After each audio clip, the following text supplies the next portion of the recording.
अस्सलाम वालेकुम नाज़रीन, मैं हूं आपका मेज़बान खालिद जमील और आप देख रहे हैं प्रोग्राम मुकदमा अवाम का। और सबसे पहले ABN की जानब से और मेरी ज़ाती हैसियत में भी तमाम पाकिस्तानियों को मुबारकबाद। जो पाकिस्तान ने 40 साल के बाद बिल आखिर ओलंपिक्स में गोल्ड मेडल जो है वो जीता, और अरशद नदीम की ये ज़ाती कोशिशों से भी पाकिस्तान को ये बिलखसूस ऐसे महीने में कि जो हमारा यौम आज़ादी का महीना है और इस पे एक खुशियों के मौके हमें मैसर आए। और पाकिस्तान में वैसे भी कोई सियासी हालात और मजमूई तौर के ऊपर जो हालात हैं वो इतने कोई ज़्यादा खुशगवार नहीं है, माशी हालात भी, सियासी हालात भी, लेकिन बावजूद इसके कि एक अच्छी खबर पाकिस्तानियों को सुनने को मिली।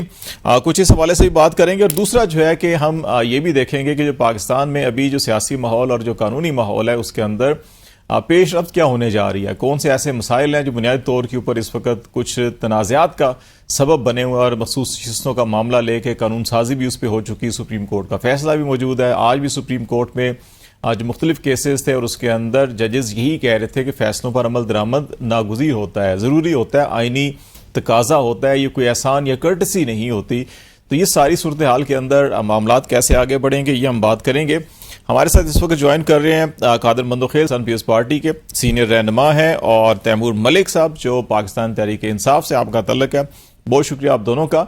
मंदोखेल साहब, आपसे स्टार्ट कर लेते हैं। ये जो अच्छी खबर है ओलंपिक्स की, इसी के तनाजुर में हम ये बात कर लेते हैं कि चाहे अरशद नदीम साहब हों या हमें माजी के अंदर भी बेशुमार ऐसे केसेस हमें नज़र आते हैं। स्क्वैश के अंदर हमने एक तवील अरसा तक जो है कि अरूज रहा पाकिस्तान को, 3-4 दहाइयाँ हमने दुनिया पर जो है कि अरूज किया।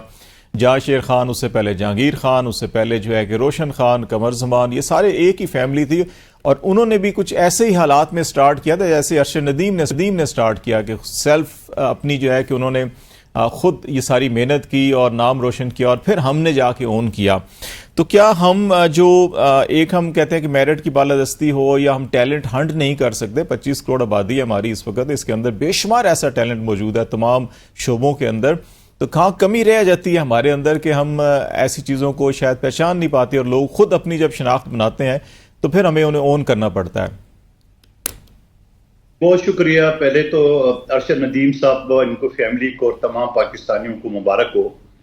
लेकिन मुबारकबाद के साथ साथ मैं ज़रा अपने गिरेबान में भी जान के देखता हूँ कि कितनी शर्म की बात है कि 40 साल के बाद हमें मेडल मिला। और एक मेडल, आप ज़रा दूसरे मुल्कों को वहाँ गिनती देख लें, कोई 50 मेडल लेते हैं, कोई 100 लेते हैं, कोई 30 लेते हैं, और हमने एक लिया, वो भी 40 साल बाद। और ये तो हमें इस बात की निशानदेही कर रहे हैं। और अरशद नदीम साहब का या जहांगीर वगैरह का जो आपने बात की है, ये तो वो लोग थे जो ये तो खुद जो अपने तौर पे, इनमें हुकूमत पाकिस्तान का क्या कमाल है, इसमें स्पोर्ट्स बोर्ड का क्या कमाल है, उसमें जो हमारे ओलंपिक्स का कहता है सरबराह, कल भी आज असम्बली में ख्वाजा आसिफ साहब ने जिक्र किए कि जमाने से एक सरबराह है। हमारे मुल्क में अलमिया ये है कि जितने भी रिटायर्ड लोग हैं उनको नवाजने के लिए बार बार एक्सटेंशन देते हैं।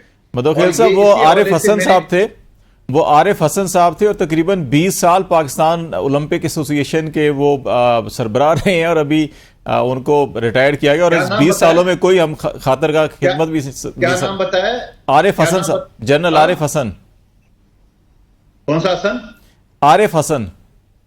तो मेरे ख्याल में आरिफ हसन को तो 40 जूते मारना चाहिए कि 40 साल बाद ये मिला है, और वो किस बात पे लाखों करोड़ रुपए ले रहे थे। मैं तो मुतालबा करता हूं हुकूमत पाकिस्तान से कि जैसा करारदाद पास हुई, ऐसी 40 जूतों का करारदाद पास कर दिया आरिफ हसन की, और जितनी मराहत ने 20 साल मिली है वो उनसे सूद समेत वापस लिए जाए। तो मजाक है? आप मुझे बताओ। मराहत वापस लेने वाली बात तो ठीक है कादर साहब, वो जूतों वाली बात जरा ज्यादा सख्त नहीं हो जाएगी? चलो चलो चलो, जूते कम कर देते हैं, 20-25 कर लो, वो नाराज हो जाते हैं ना। दूसरी बात यह है कि पिछली असम्बली में जहां मैं अल्लाह ने मौका दिया 22 महीने के लिए, मैंने एक बिल पेश की है कि आप रिटायर्ड लोगों को आप दोबारा एक्सटेंशन न दें, क्योंकि हमारे जवान, जो हमारे बच्चे बच्चियां हैं, जो मुख्तलिफ कॉलेज यूनिवर्सिटियों से और वालिदैन के ऊपर जमा पूंजी खर्च करके उनको तालीम दिलाता है, उनको मौका कैसे मिलेगा जब ये आप बाबाओं को बार बार नवाजेंगे? अब देखो, आरिफ हसन का तो आपने एक मिसाल दी है, और ये असेंबली में बात ख्वाजा आसिफ ने इसका पॉइंट आउट किया है। तो मैं ये समझ रहा हूं कि एक तरफ तो खुशी की बात है, दूसरी तरफ एक सवालिया निशान है हमारी अपनी माजी के ऊपर कि हम कितनी जबरदस्त कौम है कि 40 साल बाद मेडल हमने लिया है। मैं तो कहता हूं शर्म ये खुद एहतसाबी करेंगे तो आगे बढ़ सकेंगे। बैरिस्टर तैमूर मलिक साहब, आप स्पोर्ट्समैन भी हैं और आप हमेशा अपने पास जो है कि एक बड़ा खूबसूरत सा पीछे रैकेट भी रखा हुआ है, बल्ला भी रखा हुआ है आपने। आपकी पार्टी भी जो है कि वो स्पोर्ट्समैन की पार्टी और बल्ला इंतखाबी निशान है। ये वसीम अकरम साहब ने एक इंटरव्यू में कहा था कि उनको किसी ने कहा कि आपका ये स्टाइल बड़ा मुनफरिद है बॉलिंग का और बड़ा ज़बरदस्त किस्म का है, किसी और बॉलर का नहीं। तो उन्होंने हंसते हुए कहा कि भाई मैं जिस गली में खेलता था, एक तरफ बिजली का खंभा था, दूसरी तरफ दीवार थी और एक दफा दरमियान में अंपायर होता था, तो वो सुकड़ के बॉल करना पड़ता था कि हाथ कहीं खंभे पे या अंपायर के सर पे ना जा लगे। तो ये स्टाइल वैसे बना है। तो ये हमारे यहाँ क्यों नहीं हम इस तरफ तवज्जो देते हैं कि जो ये हेल्दी एक्टिविटीज हैं, अगर हम इंतशार पसंदी या और बाकी सारी चीजों को कहते हैं तो ये तो खुद ब खुद कम हो जाती हैं अगर हम स्पोर्ट्स को प्रमोट करें तो।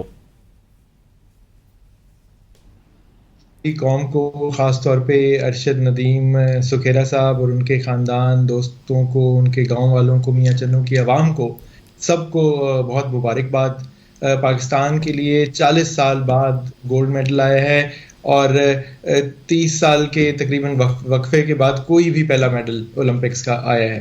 और इंडिविजुअल किसी एथलीट ने तो पहली दफ़ा पाकिस्तान के लिए कोई भी मेडल लिया है जब से हम ओलंपिक्स पे जाना शुरू हुए हैं। तो बहुत बड़ी बात है। लेकिन ये इब्तिदा होनी चाहिए, ये इंतहा नहीं होनी चाहिए हमारी ओलंपिक्स में कारकर्दगी की। जैसे कादिर मंदोखेल साहब ने कहा कि बिल्कुल ये एक अलमिया रहा है कि पाकिस्तान ओलंपिक एसोसिएशन जैसा इदारा जो है वो क्यों गैर फाल या वो चल नहीं रहा था। 20 साल किसी भी इदारे का सरबराह कैसे हो सकता है। इसके ऊपर खैर लिटिगेशन भी हुई, लोग कोर्ट में भी गए, तो पता चला कि पाकिस्तान ओलंपिक एसोसिएशन एक ऐसी बॉडी है कि जिसके जो कंट्रोलिंग एक किस्म के शेयर होल्डर्स हैं वो ही अपॉइंट कर सकते हैं। सो मैं उस टेक्निकल डिटेल में नहीं जाऊंगा, लेकिन मसला यही है कि बहरहाल पाकिस्तान में ओलंपिक्स की देखभाल करने वाला कोई नहीं था। अब कुछ तब्दीली आई इस ओलंपिक्स से पहले, लेकिन अरशद नदीम का क्रेडिट जी कोई भी नहीं ले सकता। मेरे इर्द गिर्द के कई लोग भी हैं जिन्होंने ज़ाहिर है उसको सपोर्ट किया इस जर्नी में, लेकिन यही हम कहेंगे कि कोई क्रेडिट नहीं ले सकता, क्योंकि वाकई उसने और उसके घर वालों ने मेहनत करके आज ना सिर्फ ओलंपिक का मेडल दिलाया बल्कि एक रिकॉर्ड भी तोड़ा है। हमें इससे सीखना क्या है नौजवान कौम के तौर के ऊपर? हमारा यूथ बल्ज है जी, हमारी एक जवान कौम है जो कि एक ज़ाहिर अलमिया है दूसरी सियासी जमातों के लिए भी, लेकिन उसका बात यह है कि आपने उनको किस तरफ मसरूफ करना है। हमारी इतनी बड़ी पॉपुलेशन है और देखें जेवलिन का आपने सुपरस्टार निकाल दिया दुनिया का, एक जेवलिन को इस्तेमाल करते हुए वो स्कूल के ग्राउंड के अंदर प्रैक्टिस करते हुए उनकी वीडियोस भी आई पिछले कुछ सालों में। तो इस तरह इंडिविजुअल जो स्पोर्ट्स हैं, आप एथलीट्स हैं, बजाय आप 15-20 लोगों की जहां टीम लेके जानी पड़ती है टूर्नामेंट में, उसके अखराजात डिफरेंट है, इंफ्रास्ट्रक्चर रिक्वायरमेंट्स डिफरेंट हैं, उसके बजाय आप साथ साथ इंडिविजुअल्स को प्रमोट करें, इनके कॉम्पिटिशन्स पे फोकस करें, पूरे पाकिस्तान में फोकस करें। और आपको, मुझे बड़ी उम्मीद है, कल रात से तो पहले भी थी लेकिन कल रात से एक उम्मीद की किरण और नजर आई है कि हम एक बहुत बड़ा नाम इंशाल्लाह बन सकते हैं अगर इस पे फोकस करें। हमें पूरी उम्मीद रहना चाहिए। बहुत बड़ा टैलेंट हमारे पास मौजूद है। पिछले दिनों में टिकटॉक पे एक और बड़ी वीडियो मशहूर थी, वायरल हुई थी कि एक नौजवान पाकिस्तान का झंडा लेके पूरी की पूरी जो नहर है छलांग लगा को अबूर कर जाता है। तो मेरा ख्याल है उसको भी देखा जाए तो हम ये कर सकते हैं सारी चीज़ें। ज़रा मंदोखेल साहब, मैं थोड़ा सा अब पॉलिटिकल इश्यूज़ की तरफ आ रहा हूँ कि बिलावल भुट्टो साहब ने पार्लिमानी फोरम के ऊपर पार्लियामेंट में खिताब करते हुए कहा कि एक इदारा बार बार पार्लियामान में मुदाखलत कर रहा है, और ये इशारा उनका सुप्रीम कोर्ट की तरफ था। सुप्रीम कोर्ट में पिछले 2-3 बड़े अहम केसेस हुए। इत्तफाक से उन दोनों केसेस को जस्टिस मंसूर शाह साहब जो है कि वो उसकी सरबराही कर रहे थे, और जो अदालती फैसले होते हैं उन पर अमल दरामद के हवाले से उन्होंने बड़ी कोटेशंस दी, आइन की भी और सारी चीज़ों की। और वो कहीं इनडायरेक्टली ये मैसेज भी है कि जो फैसला हुआ उसके ऊपर अमल करना होगा, उसको कानून साजी के ज़रिए या इस तरीके से शायद गैर मौसर नहीं बनाया जा सकता। आप समझते हैं कि अदलिया ये समझ रही है कि शायद पार्लियामान जो है कि वो आइन से एक्सेसिव जो है कि अपनी पावर यूज़ कर रहा है, पार्लियामान समझ रहा है कि नहीं अदलिया जो है कि वो आइन से ज़्यादा ज़रा आगे बढ़ के जो है कि उसकी तशरीह या री राइट कर रहा है। तो ये मामलात को बिगड़ते हुए दिखाई दे रहे हैं। तो आप समझते हैं कि इनको कैसे सॉर्ट आउट कैसे किया जा सकता है, माहौल भी ज़रा ठंडा हो जाए, इश्यूज़ भी हल हो जाए, जिसको हक है उसको हकदार को हक भी मिल जाए, तो ये कैसे आगे बढ़ा जा सकता है? देखिए, मैं आपको मिसाल देता हूँ। पिछले असम्बली में जहां मैं स्पेशल कमेटी के चेयरमैन था, और हमने 71 जो मीटिंग्स की है, कोई मीटिंग 10 घंटे से कम नहीं था। नादरा का मीटिंग 17 घंटे थे, या 17 घंटे आप समझ लो क्या होता है, दिन 11 बजे से लेके अगले सुबह 4:15 बजे तक से 3-4 घंटे के बाद फिर मैं बैठा हूँ डेली बेसिस पे। वहां जो हमने मुलाजमीन के हवाले से जो हिदायत दी है, रिकमेंडेशन दी है, और असम्बली ने बाकायदा पास की है, स्पीकर डिप्टी स्पीकर ने रूलिंग दी है, वो इस्लामाबाद हाईकोर्ट के एक सिंगल जज ने सारे उड़ा दिया है। तो मैं ये समझ रहा हूँ कि आइन का आर्टिकल 9 ये कहता है कि आप मुझे बताओ कि आप किसी असेंबली के किसी भी प्रोसीडिंग में आप मुदाखलत नहीं कर सकते हैं। एक तो वो चीज था, वो अपील हमारी चल रही इस्लामाबाद हाईकोर्ट की डीबी में, मैं अपने आर्गूमेंट्स दे चुका हूँ। अच्छा, अब दूसरी तरफ अगर आप इस केस के हवाले से आ जाए, ये जो असेंबली ने बिल पास की है, जो अमेंडमेंट किए हैं, ये कोई नया कानून नहीं है, बल्कि उसी कानून को वो मजीद जो है वो डिटेल से वजह की है। तैमूर मलिक साहब इलेक्शन लड़ चुके हैं, इलेक्शन के फॉर्म में, क्योंकि मैं कई इलेक्शन लड़ चुका हूं, उसमें एक खाना है जिसमें पूछा जाता है कि आपका ताल्लुक किस पार्टी से है। अगर मैं भी पीटीआई लिखूं और तैमूर मलिक साहब भी पीटीआई लिखे और टिकट मुझे ना मिला है, तैमूर मलिक साहब को मिल जाए, तो तैमूर मलिक साहब को पीटीआई कैंडिडेट और मुझे आजाद डिक्लेयर करें। ये पहले से कानून मौजूद है। और फिर ये भी कानून मौजूद है कि जब असेंबली इलेक्शन हो जाता है तो 3 दिन के अंदर टाइम जो है ना वो होता है कि कोई आजाद उम्मीदवार किसी पार्टी में शामिल होना चाहते हैं। अब जो मोहतरम जज साहिबान है, उन्होंने वो 3 दिन के बजाय 15 कर दिए, तो ये कानून क्या करेगा। और फिर उसके अलावा जब ये पीटीआई के दोस्त पहले यकीनन उसे बला छीन गया, जो भी इनके खदशात है, लेकिन इलेक्शन के वक्त वो आजाद थे। अब आजाद के बाद, इलेक्शन के बाद वो 3 दिन के अंदर चले गए सुन्नियत या तहरीक में, और कोर्ट ने जो फैसला दिए वो पीटीआई का दिए। यानी गोया मेरा और आपका किसी जायदाद पे झगड़ा चल रहा है और जायदाद मिल गया तैमूर मलिक साहब को, और तैमूर मलिक साहब को जो अफगानिस्तान में कोई प्लाट है वो भी मिल गया, वो बरतानिया में प्लाट है वो भी मिल गया। वो बाबा केस किस चीज का है? तो एक वकील की हैसियत से मैं आपको बताता हूं कि ये फैसला बिल्कुल तारीख की नजर में एक सिया बाप की तरफ जो है वो लिखा जाएगा, याद किया जाएगा। और मुझे पूरा यकीन है, जहां शहीद जुल्फकार अली भुट्टो साहब का केस 45 साल बाद उठा के और सुप्रीम कोर्ट ने माना कि गलत किया है, ऐसी कोई फैसला आएगा जो 8 जजेस के ने गलत फैसला किया, प्रेशर में आया। चलो उसको भी छोड़िए, जब वक्त आएगा तो देखा जाएगा। खुद उसी बेंच के अंदर जो 2 जज है, जस्टिस अमीनुद्दीन साहब और जस्टिस नईम अफगान साहब, उन दोनों ने यह कहा कि अगर इस फैसले के ऊपर हुकूमत फैसला अमल करेगी तो आइन का आर्टिकल 51 और 106 जो है ना वो मुअत्तल करना पड़ेगा। तो आप मुझे बताओ कि हुकूमत आइन मुअत्तल करे या इनके फैसले पे इसी वजह से रिव्यू दाखिल किए। अब रिव्यू में जो फैसला आ गया, लेकिन रिव्यू में जो भी फैसला आएगा, अदालतें जो चलती है वो कानून के मुताबिक चलती है। अदालतें जो चलती है आइन में जो लिखा हुआ था उसके चले। आइन का जो इख्तियार है री राइट का, अमेंडमेंट का, मजीद का, वो असेंबली के पास है, वो किसी और इदारे के पास नहीं है, एडमिनिस्ट्रेटर के पास नहीं है।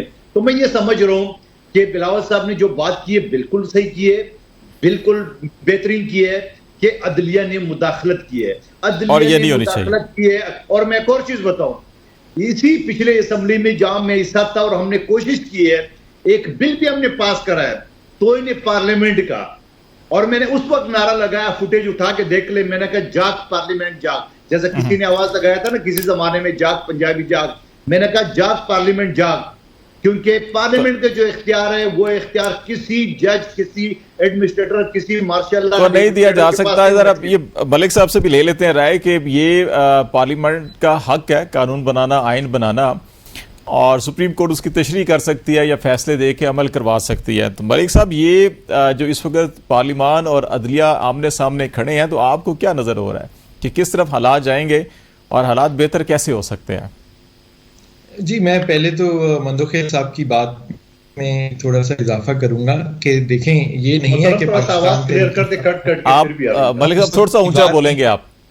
मैं ये कह रहा हूं कि जी देखें, ये नहीं है कि हम पाकिस्तान तहरीक इंसाफ के उम्मीदवार नहीं थे। ये मैं आपको अपनी टिकट दिखा रहा हूं जो जनवरी में मिली थी, लेकिन अगर 8 फरवरी के इलेक्शन के लिए, लेकिन अगर आरओ का दफ्तर हमसे टिकट लेने को ही तैयार ना हो और ये कहे कि जी खानों में आपने अगर नाम पाकिस्तान तहरीक इंसाफ का लिख दिया तो आप शायद आपके कागजात ही तस्लीम ना किए जाएं, तो फिर उस वक्त चारा क्या था?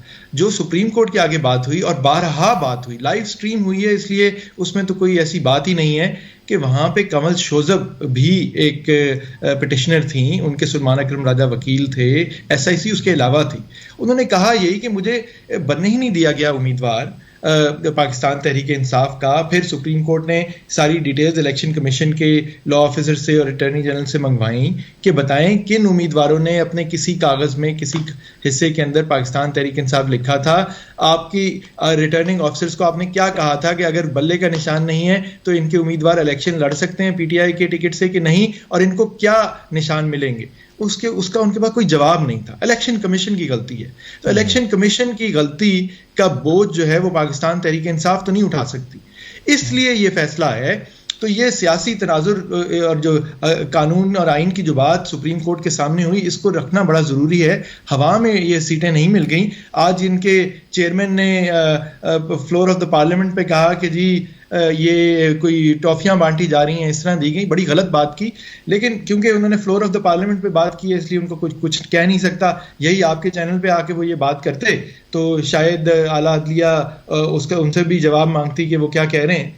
तो अब जहां तक अब आइंदा की बात है, देखें कानून साजी बिल्कुल हम तो खुद एज कानूनदान यही कहेंगे कि पार्लियामान की सवाबदीद है, अवाम की तर्जुमानी पार्लियामान करती है। अगर हकीकी पार्लियामान हो, फॉर्म 45 की पार्लियामान हो, और लेकिन जहां पे ये भी एक वाज़ेह बात है कि आप जो पिछले अमाल हो चुके हैं, पिछली चीज़ें हैं, आप नया कानून बना के उसको रेट्रोस्पेक्टिव इफेक्ट देके माजी की चीज़ों के ऊपर इतलाक नहीं करा सकते। इसके ऊपर बहुत केस लॉ मौजूद है, पाकिस्तान का भी और बाहर का भी।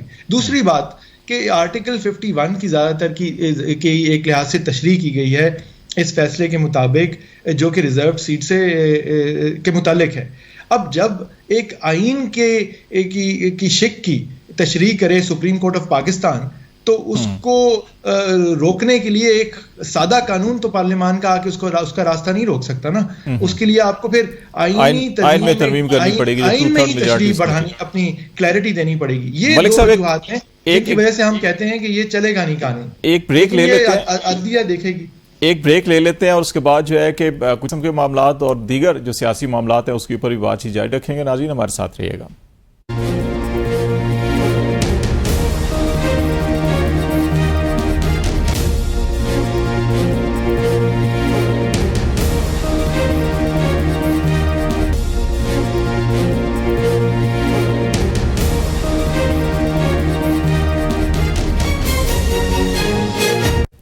वेलकम बैक नाज़रीन। प्रोग्राम में हम बातचीत करें पाकिस्तान के सियासी मामलात, आइनी मामलात और पाकिस्तान मुस्लिम लीग नून की रहनुमा और रुकन असम्बली आमना हसन शेख साहिबा भी हमें स्टूडियो में ज्वाइन कर चुकी हैं। बहुत शुक्रिया आपका भी। आमना साहबा, हमने अभी पहले इसमें बात की, एक तो अच्छी खबर पाकिस्तान के लिए कि अरशद नदीम साहब जो है कि वो पाकिस्तान के लिए 40 साल के बाद गोल्ड मेडल लेकर आ रहे हैं। एक थोड़ा सा लम्हा फिक्रिया भी है कि हम 40 साल क्यों खोए रहे और हम स्पोर्ट्स को क्यों नहीं रियासती सतह के ऊपर, हुकूमती सतह के ऊपर उतना प्रोजेक्ट कर सके कि लोग अपने तौर के ऊपर मेहनत करते हैं, कामयाबी हासिल करते हैं। माजी में बेशुमार हमारे पास ख्वाहिश की, क्रिकेट के अंदर, हॉकी के अंदर भी मिसालें मौजूद हैं कि हम अपनी तरजीहात क्यों नहीं सिर्फ लेके आ सके कि जहाँ पे यूथ को एंगेज किया जाए और हेल्दी एक्टिविटीज़ के अंदर किया जाए, नंबर 1। और नंबर 2, पार्लियामान और अदलिया की आमने सामने खड़े हैं मखसूस नशिस्तों के हवाले से, तो इसमें कैसे जो है कि वे फॉरवर्ड क्या हो सकता है। तो ये दो चीज़ें हमने डिस्कस की हैं, इस पर आप ब्रीफ अपने कॉमेंट्स कर लीजिए, फिर हम बात को आगे बढ़ाते हैं। Thank you very much first of all for having me on your show. मैं समझती हूँ कि जो आपने अरशद नदीम साहब की बात की वो बहुत इंपॉर्टेंट चीज़ है। लम्हा फिक्रिया यकीनन है पाकिस्तान के लिए, हुकूमतों के लिए, पॉलिटिकल पार्टीज़ के लिए, क्योंकि स्पोर्ट्स जो है वो एक ऐसी पॉजिटिव चीज़ है जो हम सबको साथ लेकर आती है। हमने देखा जब क्रिकेट का मैच होता है पाकिस्तान का, तो फिर कोई PTI, कोई नून लीग, कोई नहीं होता, हम सब पाकिस्तानी होते हैं और हम सब मिलकर अपनी टीम को सपोर्ट करते हैं। So it's very important. Also हम देखते हैं कि ड्रग्स, टोबैको, इस तरह के मेनेस इतने ज़्यादा फैल रहे हैं यूथ में, तो उसके लिए भी बड़ा ज़रूरी है कि हम उनको पॉजिटिव हेल्थी एक्टिविटीज़ की तरफ लेके जाएं। जो 200 मिलियन लोगों का मुल्क है उसमें से एक गोल्ड मेडल आए, मेरा ख्याल है इससे हमें we need to perform better and we need to set our priorities right. लेकिन जो दूसरा टॉपिक है आपका, मैं नहीं समझती हूँ कि पार्लियामान और अदलिया आमने सामने खड़े हैं। मेरा ख्याल है कि पार्लियामान का इस वक्त जितना पॉजिटिव रोल है हमने पिछले काफ़ी अरसे में नहीं देखा, क्योंकि जो अमेंडमेंट आई है इस वक्त पार्लियामेंट में, मैं बहुत सारे शोज़ पे इस अमेंडमेंट को डिस्कस कर चुकी हूँ। Specially as a lawyer I would like to explain कि ये अमेंडमेंट कोई नया लॉ नहीं है, ये अमेंडमेंट कोई कॉन्स्टिट्यूशन को चेंज नहीं कर रही, किसी लॉ को चेंज नहीं कर रही, बल्कि सिर्फ एक्सप्लेन कर रही है ज़्यादा वाज़ेह अल्फाज में उस चीज़ को जो ऑलरेडी कॉन्स्टिट्यूशन में लिखी हुई है।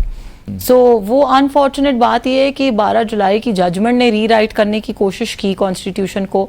कॉन्स्टिट्यूशन बड़ा क्लियरली 3 days का टाइम देता है इंडिपेंडेंस को, that to right after their notification, not after 6 months of their notification. So वो एक अजीब सा एक हमने जजमेंट देखा। वो प्रॉबली एक सेंटिमेंट चल रहा है कि जी एक पॉपुलर जमात है या पॉपुलर लीडर है तो उनको अकोमोडेट करना चाहिए, but that's an emotional decision. Law के इमोशंस नहीं होते, law is always black and white. So parliament तो टोटल जो कर रहा है वो ये कर रहा है कि इस वक्त मुल्क में स्टेबिलिटी, मुल्क में आज भी और आइंदा आने वाले सालों में स्टेबिलिटी को कायम करने के लिए ये अमेंडमेंट हमें लानी पड़ी है। अच्छा मधु खेल साहब, इत्तेफाक से आप तीनों पॉलिटिशियंस भी हैं और शोबे कानून से भी आप तीनों का ताल्लुक है। एक मामला और जो 9 मई का सबके सामने है हमारे, और पिछले 1-1.25 साल से इसकी बेशुमार जहतें सामने आई हैं। अभी पंजाब गवर्नमेंट जो है कि वो GIT दोबारा तब्दील कर रही है, जो इसके ऊपर तफ्तीश कर रही थी, और बिलखसूस वो जो 12 मुकदमात बराह रास्त इमरान खान से मुतल्लिक हैं उनमें GIT को तब्दील किया जा रहा है। और 3 SPs जो हैं कि शायद एक तो लाहौर में ही है, बाकी 2 जो है, एक गुजरांवाला और एक मुल्तान, उनको भेजा गया, तो इसलिए शायद उसके अंदर नए डाले जाएंगे। आप समझते हैं कि जो एक फौजदारी मुकदमा है और जिसके शवाहिद, फुटेजेस, CCTV फुटेजेस, चीज़ें ऑन ग्राउंड मौजूद हैं, और 1 साल बाद, 1.25 साल बाद अभी तक वो किसी मंतकी अंजाम तक नहीं पहुंचा, तफ्तीश मुकम्मल नहीं हो रही, GITs बदल रही हैं, नई बन रही हैं, नई असर नो तश्कील हो रही है, तो वो सारा केस ख़राब हो चुका होगा या ख़राब हो जाएगा। तो इसमें इतना टाइम लगना चाहिए था इसको मंतकी अंजाम तक पहुंचने के लिए?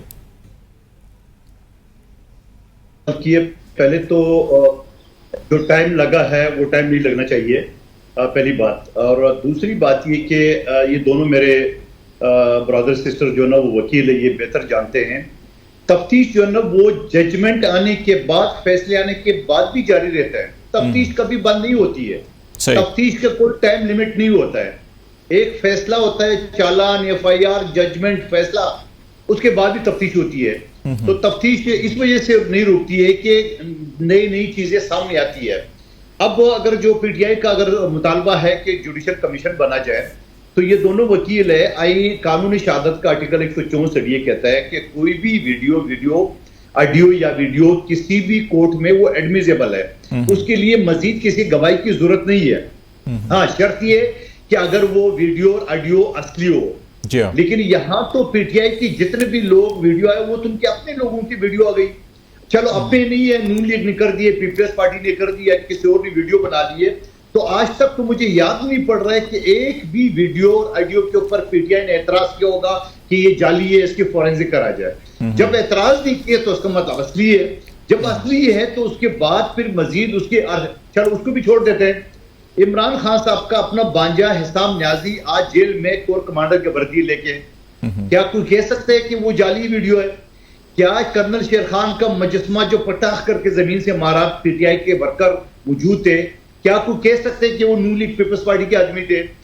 क्या यास्मीन राशिद साहिबा नून लीग पीपल्स पार्टी से ताल्लुक है?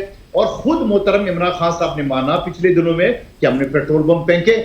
अब आप मुझे बताओ, पार्टी का सरबराह, ये दोनों वकील है, मुझे जवाब दे कि एक सरबराह खुद कहता है हमने पेट्रोल पंप चलाया, तो उसके बाद क्या रह जाता है केस में?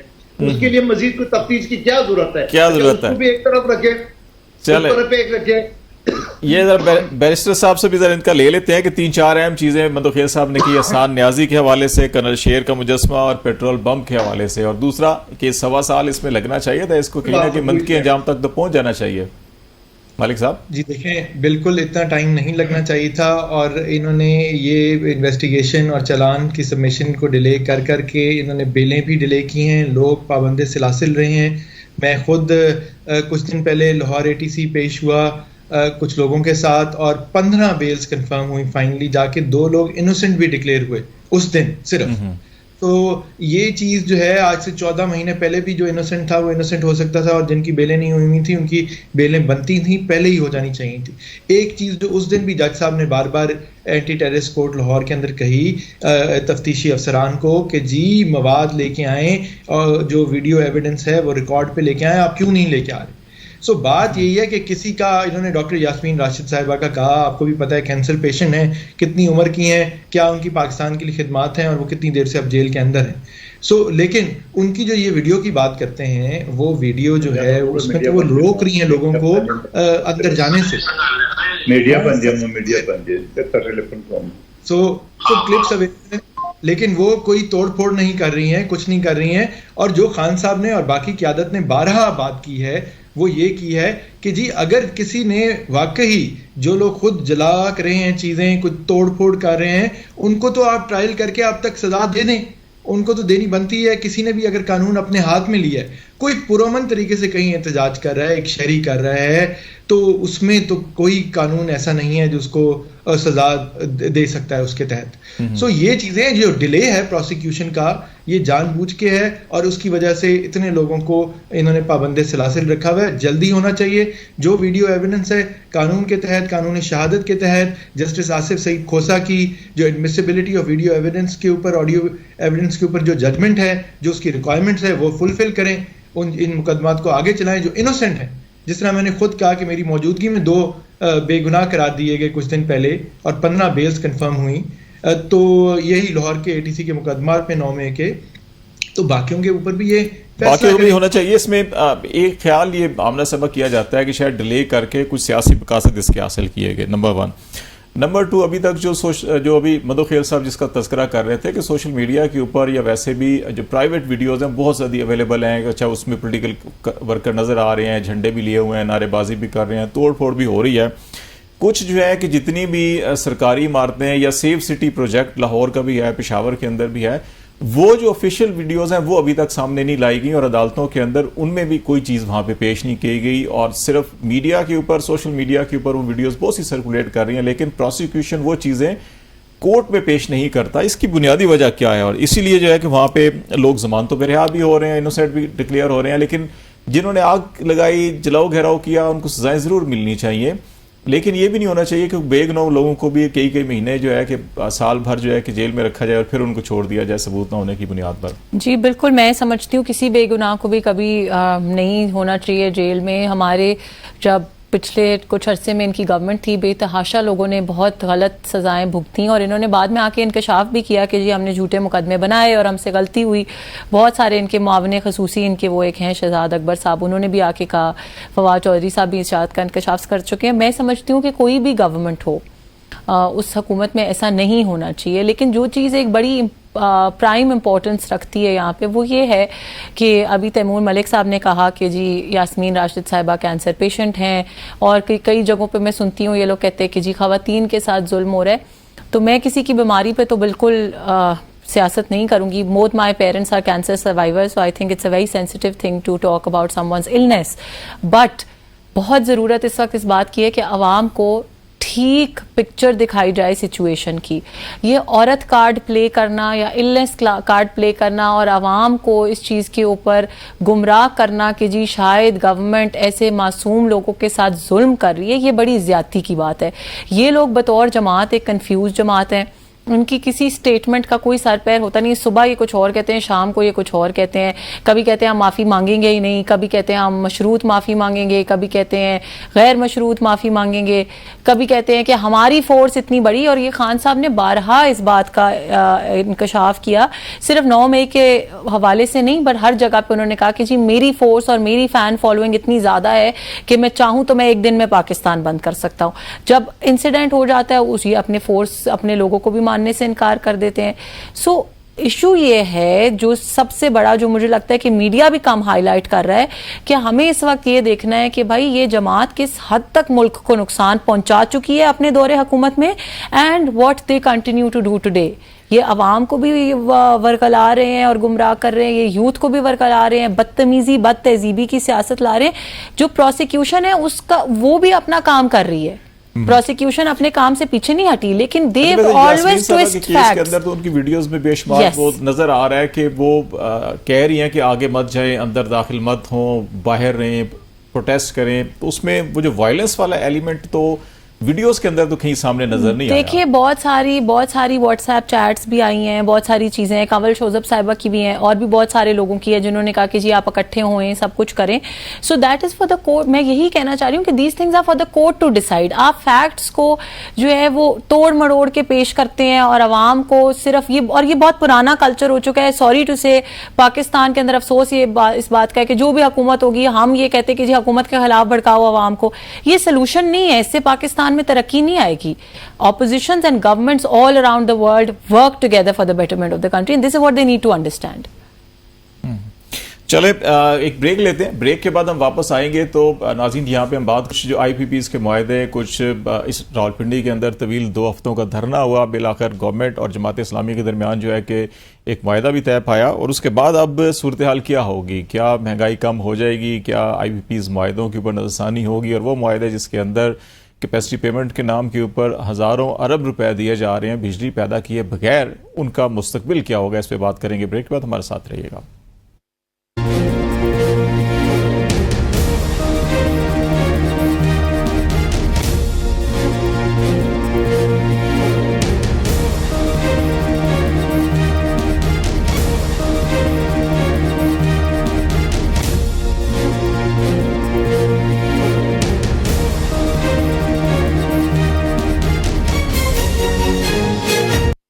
वेलकम बैक नाज़रीन। प्रोग्राम के इस हिस्से में कुछ महंगाई और IPPs के मुआहदे और जमात इस्लामी का धरना और फिर हुकूमत और जमात इस्लामी के दरमियान जो मुआहदा हुआ उसके तनाजुर के अंदर गुफ्तगू करेंगे। जमात इस्लामी और हुकूमत के दरमियान जो मुआहदा हुआ उसमें कोई 6-7 बड़े मोटे मोटे जो नुकात हैं, इसमें से बेशतर वो चीज़ें हैं जो बजट स्पीच अगर हम देखें वज़ीर ख़जाना की या इवन प्राइम मिनिस्टर की जो फ्लोर के ऊपर स्पीचेज़ हैं इस नोयत के इशूज़ के ऊपर, उसके अंदर ये सारी की सारी बातें मौजूद हैं कि जहाँ पे गवर्नमेंट कमिटमेंट कर रही है कि वो रेवेन्यू बढ़ाएगी और टैक्स जो तनख्वाहदार तबका है उसके ऊपर टैक्स को कम किया जाएगा, जागीरदारों के ऊपर इनकम टैक्स का मौसर निज़ाम होगा, ताजरों और एक्सपोर्टर्स के मसाइल जो है वो कम किए जाएंगे, IPPs के मुआहदों पर नजरसानी, टास्क फोर्स कायम होगी, चेयरमैन वापटा, ऑडिटर जनरल और FPCCI के नुमाइंदे इसमें शामिल होंगे। अगस्त के बिलों की जो तारीख है 15 दिन के लिए उसको मजीद मुअख्खर किया जाएगा। कराची इलेक्ट्रिक का फॉरेंसिक ऑडिट और सरकारी गाड़ियाँ 1300 cc तक, ये एक अच्छी चीज़ है कि अगर किया जाए, और ग़िज़ाई अशिया की कीमतों में कमी और टैक्स का जो निज़ाम है उसको टैक्स कम किए जाएंगे ग़िज़ाई अशिया की चीज़ों पे। तो आमना साहब ये चीज़ें तो सारी की सारी बजट तकरीर के अंदर भी हमें जहाँ पे इजाफा हो रहा था वहाँ पे चाहे वो अपोजिशन हो, हुकूमती अरकान हो, उनकी जानिब से भी इस चीज़ के खदशात का इज़हार किया गया कि इससे महंगाई होगी, आम आदमी की ज़िंदगी पर मुश्किल पेश होगी। तो फिर ये धरना भी हुआ 15 दिन जो है कि रावलपिंडी आलमोस्ट लियाकत बाग मरी रोड बंद रहा, और फिर उसके बाद ये सिर्फ यकीन दहानी के बाद वो चले भी गए। तो इसको प्रैक्टिकली इम्प्लीमेंट करना और ख़ास तौर पे IPPs का जो मामला है उस पर क्या हुकूमत की स्ट्रेटजी होगी, क्योंकि इस पर अक्सर ये कहा जाता था कि हमें सॉवरन गारंटीज़ हैं, अगर हमने ख़त्म किए तो इंटरनेशनल कोर्ट के अंदर हमारे खिलाफ केसेस होंगे और फिर हमें भारी जुर्माने भी दिए जा सकते हैं। तो फिर इस पर नज़रसानी क्या होगी? देखिए प्राइम मिनिस्टर साहब की सबसे जो प्रायोरिटी पे चीज़ है, और ये वो 12 कह चुके हैं, पहले उन्होंने इसके ऊपर कमेटी भी बनाई, फिर वो अपनी पूरी टीम को लेकर चाइना भी गए, और कल जो पावर मिनिस्टर हैं अवैस लगारी साहब, उन्होंने आके ये चीज़ अनाउंस भी की है कि तमाम मुआहदों को रिकन्सिडर किया जाएगा। अब बात ये है कि then again as I said earlier, अगर मुआहदा गलत था या गलत है उसको मैं डिस्प्यूट नहीं कर रही, लेकिन सिर्फ पॉइंट स्कोरिंग करना, चाहे वो जमात इस्लामी हो, चले वो तो हुकूमत में नहीं रहे, PTI वाले तो हुकूमत में रहे, ये अपनी हुकूमत में उसको रिकन्सिडर कर लेते, लेकिन इन्होंने किया कुछ नहीं उसके ऊपर, सिर्फ आज आके पोलिटिकल पॉइंट स्कोरिंग करें। Even then we accepted with open arms. PMLN ने एज गवर्नमेंट ये चीज़ पहले भी अनाउंस की है कि जितनी पोलिटिकल पार्टीज इसमें कोई पॉजिटिव इनपुट देना चाहती हैं, we are open to listen to their input. And yesterday this very good news came in कि उन्होंने कहा है कि 200 यूनिट से कम वालों को रिलीफ दिया जाएगा प्राइस में भी, और जितने मुआहदे उनको रिकन्सिडर किया जाएगा। बैरिस्टर तैमूर साहब भी इधर बैठे हैं, भी लीगल कॉन्ट्रैक्ट्स होते हैं, they can always be revoked और रिकन्सिडर्ड विद म्यूचुअल कंसेंट। तो मेरा नहीं ख्याल कि उसमें कोई इशू होगा। ऑब्वियसली उसमें बहुत सारी चीजें कंसिडर करनी पड़ेंगी हमें। ऑलरेडी अगर बजट स्पीच भी हम देखें या गवर्नमेंट की जो कमिटमेंट्स या वादे हैं अवाम के साथ, उसमें ये नजर आ रहा है। एक चीज जो है कि अच्छी जो IPPs के मुआहदों पर नजर करने का वादा किया है, उन्होंने एक टास्क फोर्स बनाएंगे। लाइन ड्रॉप होगी। अच्छा, चलें दोबारा हम कोशिश करते हैं कनेक्ट करने की कि उनका जो पर्सपेक्टिव लेंगे। जरा बैरिस्टर तैमूर साहब, आपकी तरफ मैं आ जाता हूं कि ये IPPs के मुआहदों के हवाले से हमने पहले भी आपसे बात की थी इस पे कि हम इसको कैसे नज़रसानी कर सकते हैं। दो कंपोनेंट है, एक ये है कि जो सरकार के अपने IPP प्लांट्स हैं और उसमें ज़्यादा तादाद जो है कि वो हुकूमत की अपने वापडा के, हुकूमत के या जो सूबाई हुकूमतें हैं उनके, और कुछ जो है कि वो निजी शोबे के हैं। निजी शोबे के भी उसमें कुछ पाकिस्तानी है सारे के सारे, और कुछ ऐसे हैं कि जिनकी शराकत दारी है, उनकी इन्वेस्टमेंट जो है या जॉइंट वेंचर है, उसमें इंटरनेशनल इन्वेस्टर भी हैं। वहाँ पे तो हमें मसाइल नज़र आ सकते हैं जहाँ पे इंटरनेशनल इन्वेस्टर है कि अच्छा ठीक है, हमें वो किसी बैरून मुल्क कोर्ट के अंदर केस करेंगे, बाहरी जुर्माने होंगे। लेकिन बाकी जहाँ तक IPPs निजी पाकिस्तानी हैं और दूसरा जो सरकार के अपने हैं, उनके ऊपर तो मेरा ख्याल है कुछ ज़्यादा इतना मसला नहीं होना चाहिए। देखें जी, इसमें अगस्त 2020 के अंदर बिल्कुल एक रिपोर्ट बनाई गई थी, कमीशन था। उसके बाद IPPs के साथ MOU हुआ था। आप गूगल करें, आपको ये इसकी तफसील मिल जाएगी। कई नकात उस वक्त IPP से एग्री हुए थे और बर्डन कम हुआ था। जाहिर है मज़ीद चीज़ें करने की ज़रूरत है।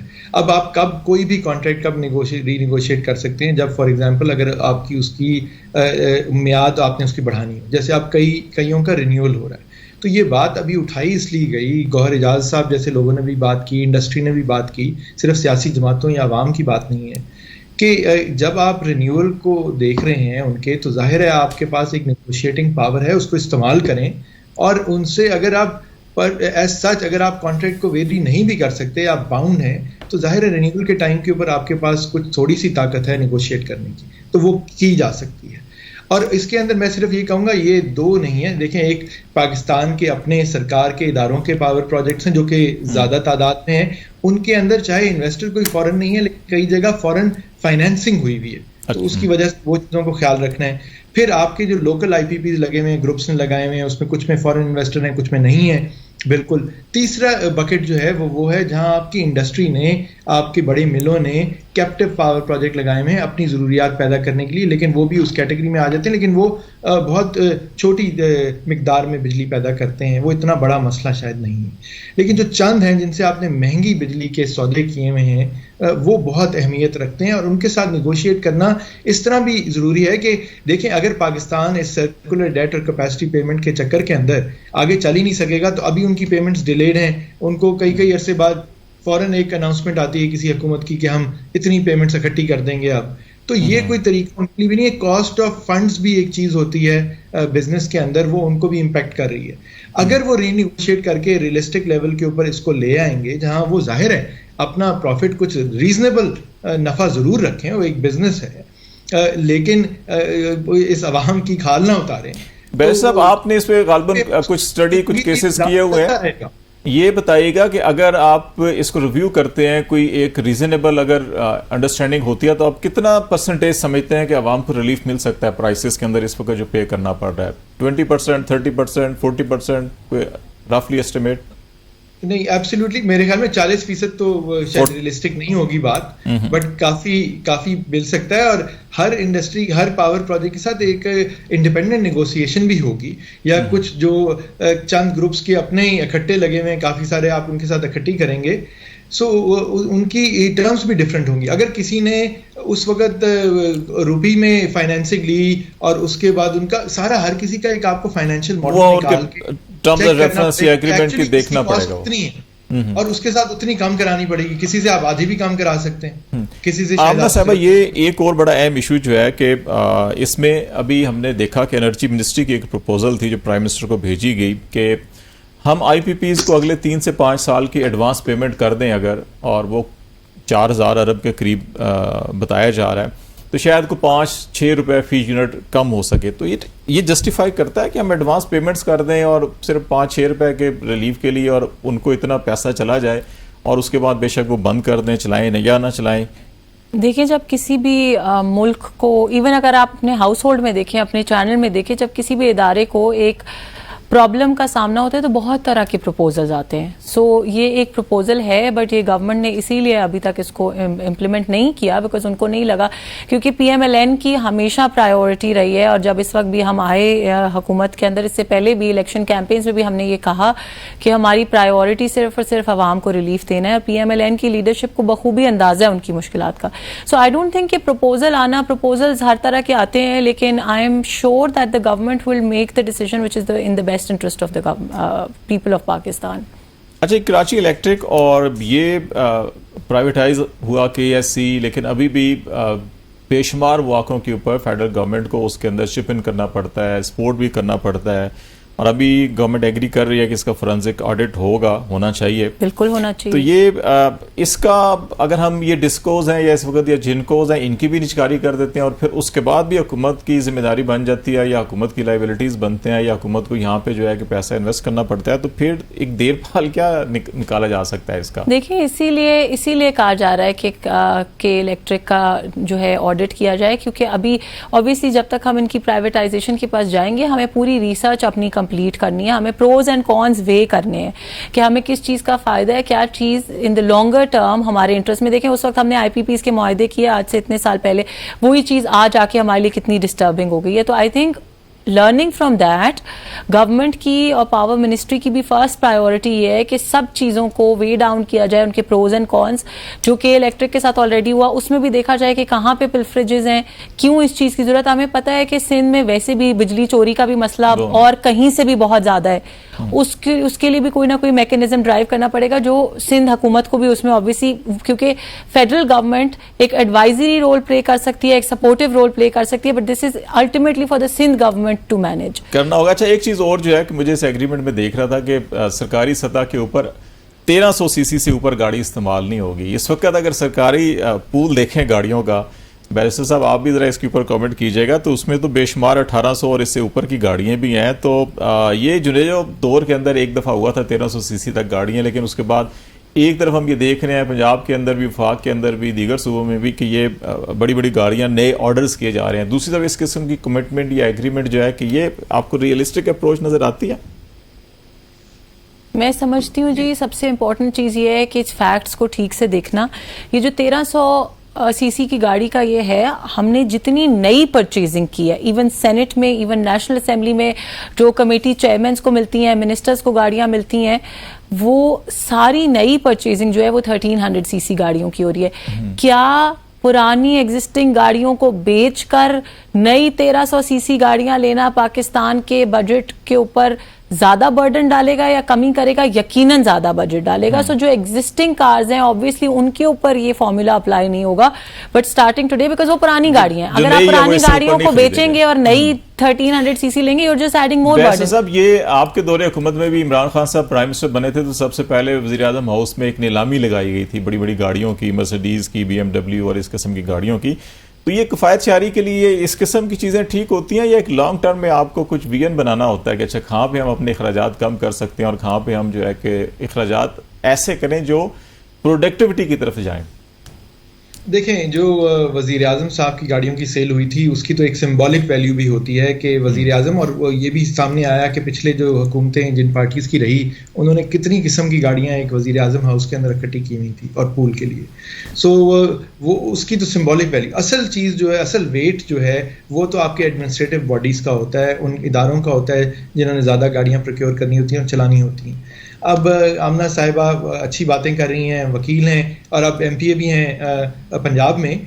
तो देखें, पंजाब में इनकी हुकूमत है, इनको चाहिए कि ये पूछें, बिल्कुल पुरानी गाड़ियां बेच के नई नहीं लेनी चाहिए, लेकिन जो अभी नए ऑर्डर्स आए हैं मुख्तलिफ अजला के अंदर जहाँ पे फॉर्चूनर गाड़ियाँ और वीगो और रीवो डाले ख़रीदे जा रहे हैं जूनियर अफसरान के लिए, तो तहसीलदारों से लेके ACs और जूनियर पुलिस ऑफिसर्स के लिए, तो इन चीज़ों पे चेक करें, उनका कोई हम हल निकालें कि कैसे हो सकता है। आजकल तो एक रीवो का डाला भी जो है वो 1.25 करोड़ या 1.5 करोड़ का आता है शायद, और फॉर्चूनर शायद 2 करोड़ की आती है। तो हम गरीब मुल्क हैं जहाँ पे, और इनकी फ्यूल कंजम्पशन कॉस्ट जो है वो बहुत हाई, सो बहुत ज़्यादा है। तो हमें कोई इसका हल निकालना पड़ेगा, इसको तोड़ें। इस वक्त तो इनकी हुकूमत है और काफ़ी देर से मतलब इफेक्टिवली इनकी हुकूमत है।